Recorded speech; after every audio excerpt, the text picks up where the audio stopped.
बोरखोला विधानसभा केंद्र में विश्व पर्यावरण दिवस को सामने रख बोरखोला जीपी ऑफिस प्रांगण में CLF के कार्यकर्ता संगीता सिंह तथा बोरखोला जीपी के सभापति निहार रंजन दास, मेंबर धनंजय चक्रवर्ती व वन कर्मियों की मौजूदगी में बोरखोला जीपी के क्षेत्रीय जीपी बलरामपुर जीपी सहित 2472 लोगों के बीच वृक्ष की चारा वितरण किया गया। पौधे की वितरण को लेकर लोगों में काफी खुशी की माहौल है और तो और विश्व पर्यावरण दिवस के अवसर पर अपने मां के नाम एक पेड़ लगाए जाने के प्रधानमंत्री नरेंद्र मोदी की कार्रवाई को अंजाम दिए जाने के लिए सभी स्तर के लोग उत्सुक हैं।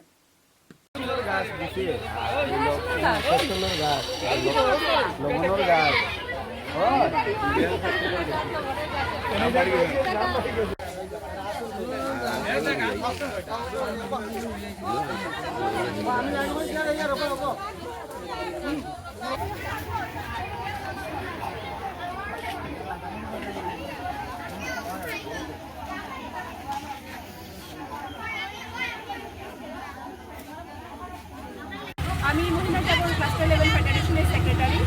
আজকে মুখ্যমন্ত্রীর উদ্যমিতার অভিযানের সময় আমরা সবসময় বৃক্ষরোপণ করিয়া আইতেছি। তো মুখ্যমন্ত্রীর প্রায় সন্ধ্যা অন্ধকার মেলাই যায়, তাও আমরা গাছগুলা আনলোডিং করতেছি। এখন নিজ নিজ গন্তব্যস্থানে আমরা পৌঁছাইব, জিপি অফিসে এগুলো পৌঁছানো হইব। আর কালকে মর্নিংয়ে এখনও ডিস্ট্রিবিউশন হইব যত সময় পারি আমরা। তারপরে কালকে মর্নিংয়ের মধ্যে ডিস্ট্রিবিউশন করিয়া আমরা গাছ লাগানি এবং ফটো আপলোডিং সব কাজ কমপ্লিট হইব। ধন্যবাদ।